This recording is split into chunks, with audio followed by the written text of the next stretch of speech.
தோலா தொலைகளை முட்டை கிரேவி எப்படி பண்ணுறது பார்ப்போமா? முட்டை கிரேவிக்கு நம்ம 8 முட்டை எடுத்துருக்கோம். 8 முட்டையும் அவிச்சிக்கோங்க. இப்போ நம்ம மஞ்சள் கருவை தண்ணியை எடுத்துருக்கலாம், வெள்ளை கருவை தண்ணியை எடுத்துருக்கலாம். அதே மாதிரி எல்லாத்தையும் தண்ணியை எடுத்துப்போம். இதே மாதிரி எல்லா வெள்ளைக்காரையும் இப்படி கட் பண்ணியாச்சு. இதை எடுத்து ஒரு பிளேட்டில் போட்டுக்கலாம். கட் பண்ணி வச்சிருக்க வெள்ளைக்காரு மேலே கார்ன்ஃப்ளவர் போடுவோம். தேவையான அளவுக்கு உப்பு போட்டுப்போம். 1/2 டீஸ்பூன் வத்தல் தூள் போட்டுப்போம். 1 டீஸ்பூன் மல்லித்தூள் போட்டுப்போம். 1/2 டீஸ்பூன் கறி மசாலா போட்டுப்போம். இஞ்சி பூண்டு பேஸ்ட் 1 ஸ்பூன். எல்லாத்தையும் மிக்ஸ் பண்ணாதீங்க. இதே மாதிரி பூ போல் மிக்ஸ் பண்ணுங்க. கொஞ்சமாக தண்ணி சேர்த்து மிக்ஸ் பண்ணிக்கலாம். இந்த மாதிரி மிக்ஸ் பண்ணிக்கிங்க. இப்போ நம்ம நல்லா மிக்ஸ் பண்ணியாச்சு.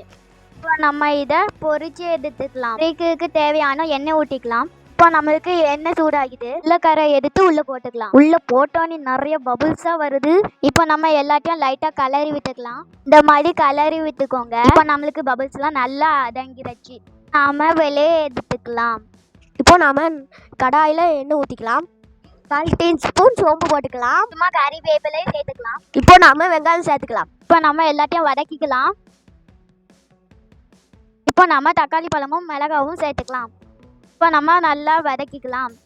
இப்போ இஞ்சி பூண்டு பேஸ்ட்டு 1 ஸ்பூன் சேர்க்குறோம். இப்போ மறுபடியும் நல்லா வதக்கிக்கலாம். இப்போ நம்ம எடுத்து வச்சுருந்த மஞ்சள் கரை சேர்த்துக்கலாம். கரண்டி வச்சு இந்த மாதிரி நசுக்கி விட்டுக்கலாம்.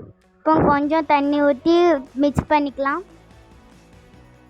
தேவையான அளவு உப்பு சேர்த்துக்கலாம். 1/2 டீஸ்பூன் வத்தல் தூள் போட்டுக்கலாம். 1 டீஸ்பூன் கறி மசாலா சேர்த்துக்கலாம். மிக்ஸ் பண்ணிக்கலாம். நல்லா தேவையான அளவு தண்ணி சேர்த்துக்கலாம். நீர் சேர்த்துட்டு நல்லா கலரி விட்டுக்கலாம். நல்லா கொதி வந்துருச்சு. இப்போ நம்ம பொரிச்சு வச்சுருந்த வெள்ளைக்காரை எடுத்து சேர்த்துக்கலாம். இப்போ நாம் நல்லா மிக்ஸ் பண்ணிக்கலாம். இப்போ நம்மளுக்கு எக் ஃப்ரை கிரேவி ரெடி ஆகிருச்சு. லாஸ்ட்டாக நம்ம கொத்தமல்லி இலையை மேலே போட்டுக்கலாம். இப்போ நாம் சாப்பிட்டு பார்க்கலாம் எப்படி இருக்குன்ட்டு பார்ப்போம்.